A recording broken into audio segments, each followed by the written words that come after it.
Using AI to help your ministry be better? That's what we're going to talk about. Hey, my name is Eric with a K, and I am the host of the Practical Youth Ministry Tips podcast. I'm so excited you're with me today because I'm going to dive into something that I'm just starting to explore, and you've probably heard about it. ChatGPT. It's using AI, artificial intelligence, to help you with what you're doing.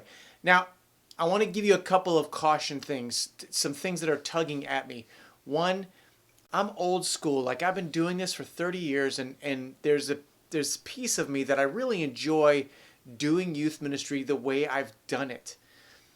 There's another side of me that says I can't stop advancement from doing things differently just because I like how it's always been done, or it has always worked, and why fix something that ain't broke, that whole thing, right?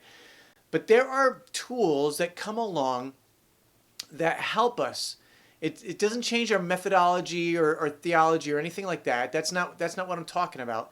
It's using the tools that come along throughout the years to help us do ministry better.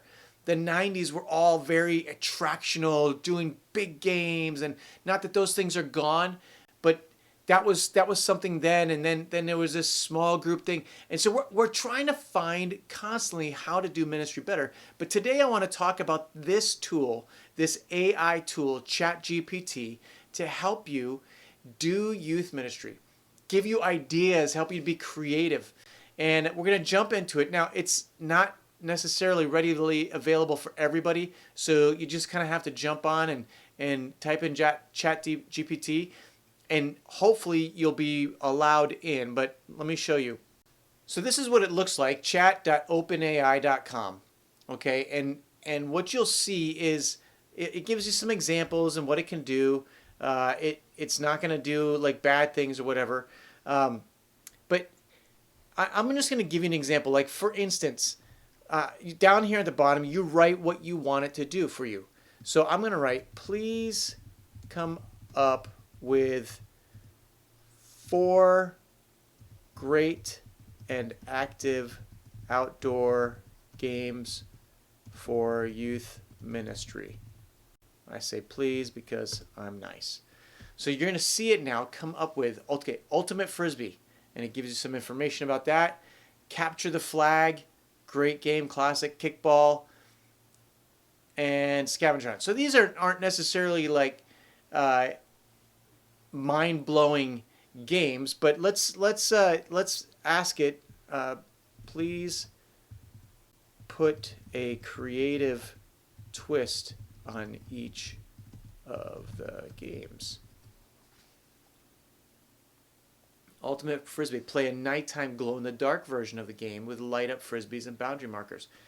Capture the Flag, add a zombie twist where players are turned into zombies and must try to tag members of the opposite team and turn them into zombies as well.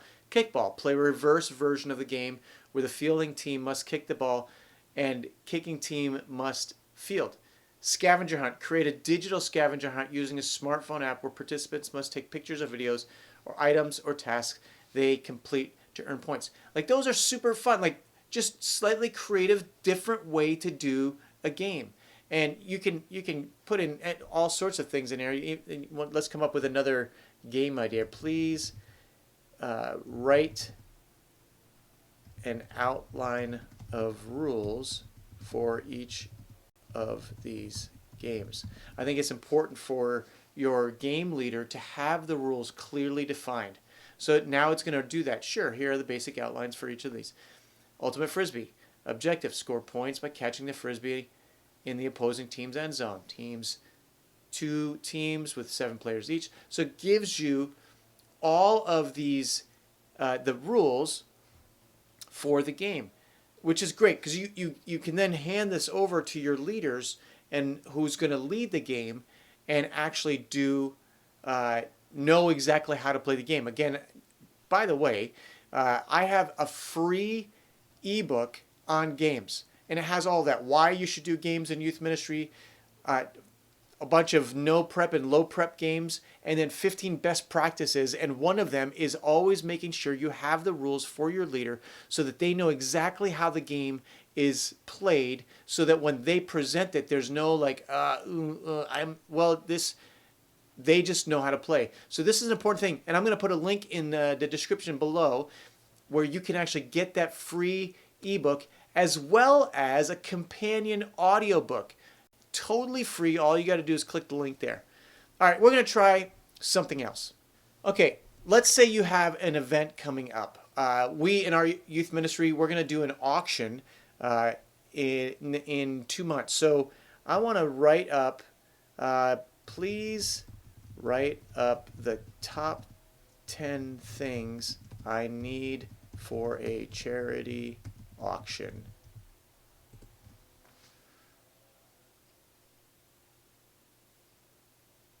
Auction items. Most important aspect of any charity auction is items that you'll be sold.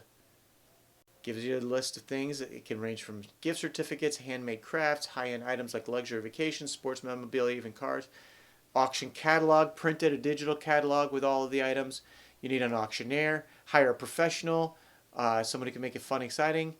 Volunteers, you need a team of volunteers who can assist with it. You need a venue, obviously, for most of us, that's going to be the church. Audiovisual equipment, sound, all that stuff.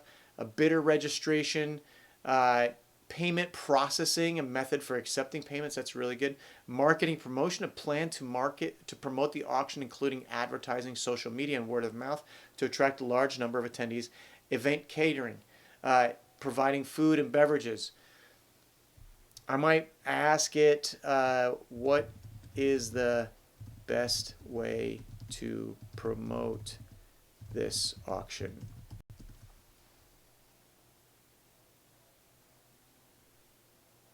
Use social media, so it's going through and talking about social media for it. Reach out to local media, current local newspapers, TV stations, radio. That's a great idea. Utilizing email marketing. We all have email blasts, like we have typically have some sort of a database. Leverage personal connections. Reach out to your personal and professional networks, board members, donors, volunteers. Utilize auction websites. Hold a pre-auction event. That's a good idea. I don't know if I'd hold a cocktail party, but meet and greet, auctioneer, generate interest and excitement. Promote through collaboration. Seek collaboration with influencers, sponsors, partner organizations, maximize reach, the awareness. By utilizing a combination of these strategies, you can promote your charity auction to reach a larger audience, generating more interest, and ultimately raising more funds for your cause. Now, one of the things I'm not really good at is follow-up. So how do I follow up from the auction?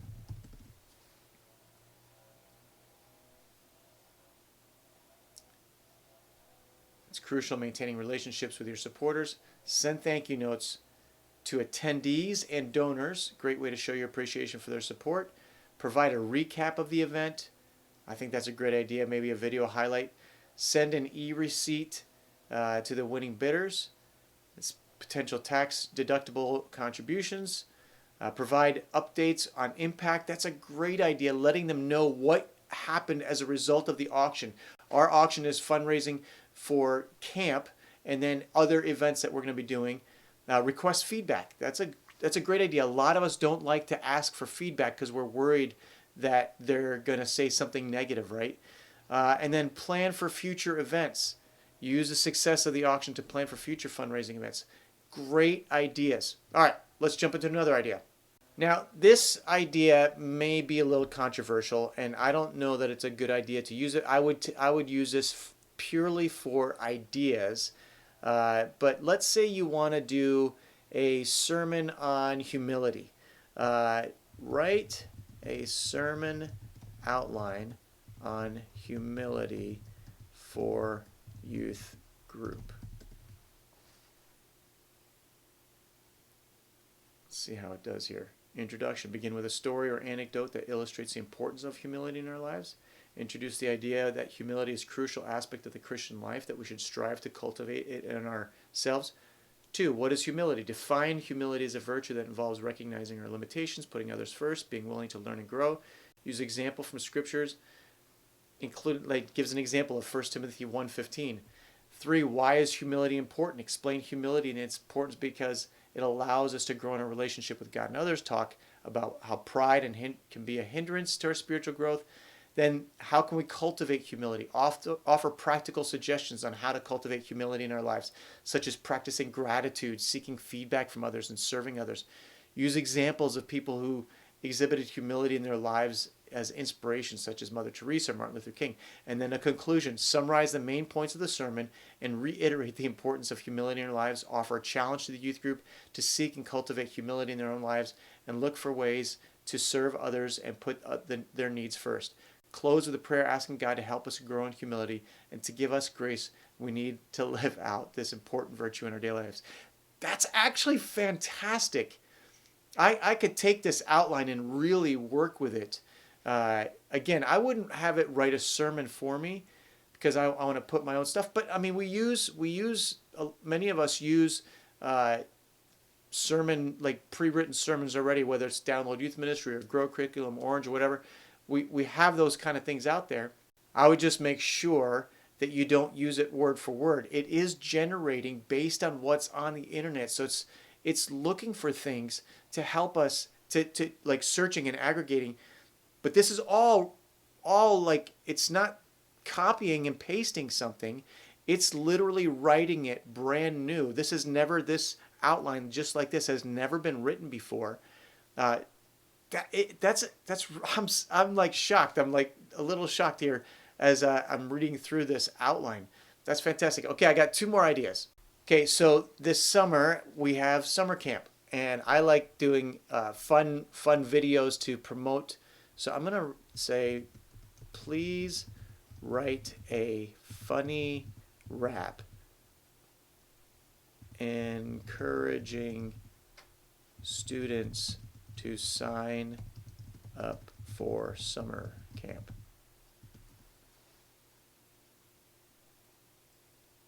Verse 1, summer's coming, you know what that means. It's time to sign up for camp if you know what I mean. Get ready for a week of fun and games. You won't believe the memories you'll make. Chorus, camp is where it's at, don't you know? You'll make new friends and watch your worries go.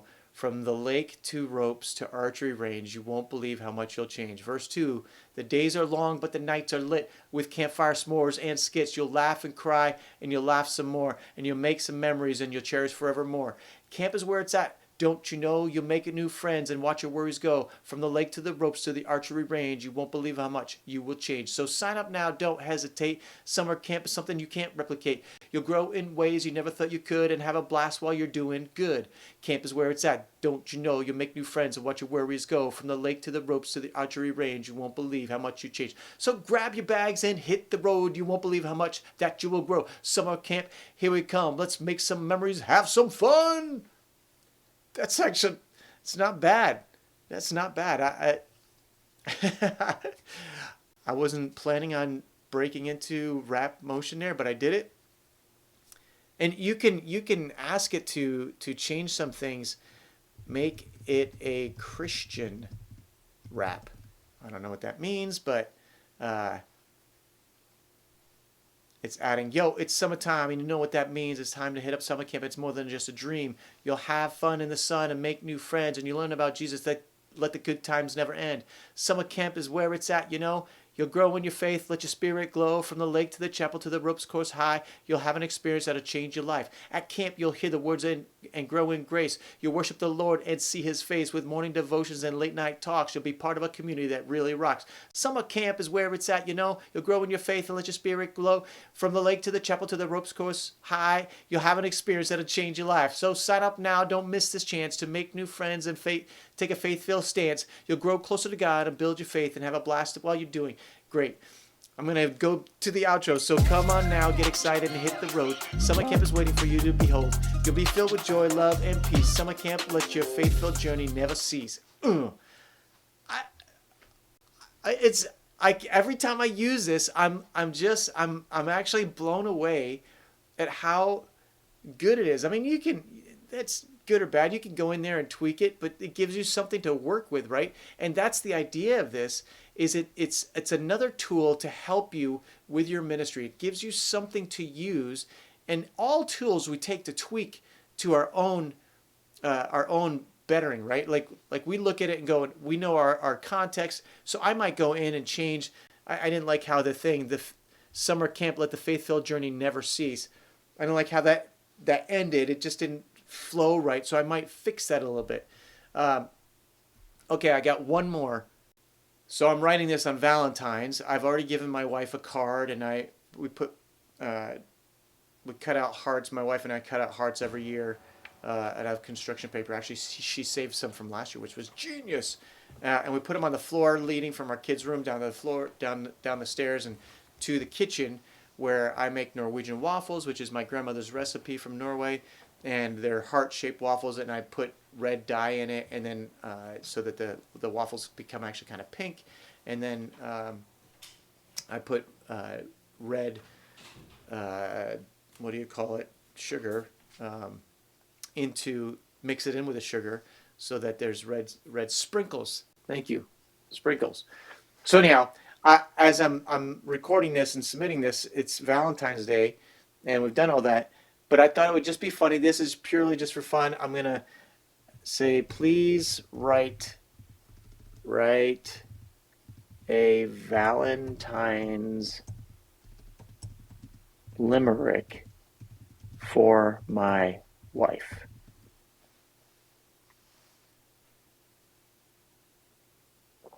There once was a girl I adored, whose love I knew I had scored. She's sweet as can be, she means all to me. I'm grateful to have her as my adored. Happy Valentine's Day to you and your wife. Oh, it's saying Happy Valentine's Day to me. That was like a little added piece. Write a 10-line poem. Valentine's poem for my wife of 28 years. Oops, 38 years. Oh well. Of all the loves that I have known, none have ever truly grown quite like the one I have with you, a love that's steadfast, strong, and true. For 28 years we've laughed and cried, shared our hearts, and stood by each other's side. In this journey of life, I'm glad you're my wife, and I promise to love you now and for life. On this day of hearts and flowers, I thank God for these many hours. For in your love, I have found my home, and I'll love you always. Even when you're old and gray, I'll never roam. Not bad. So that is ChatGPT, how to use it for your youth ministry. There's going to be unlimited ways you can use this, but here are a few. And I hope that's helpful. That was fun to do. Some of them I kind of played with earlier, but that all was like happening as you were watching it, and it was just fun. I'm really excited about this idea. I know some of you may be afraid or think it's like a bad thing. Tools are tools, right? They're not good or evil. Tools are just tools.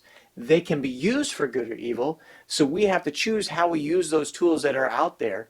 And I've chosen to use this tool to help in ministry. And I hope it's been helpful to you. Would love it if you would keep joining me every week as we release these on Tuesdays at 12 p.m. Pacific Standard Time. We'll catch you on the next episode. See ya!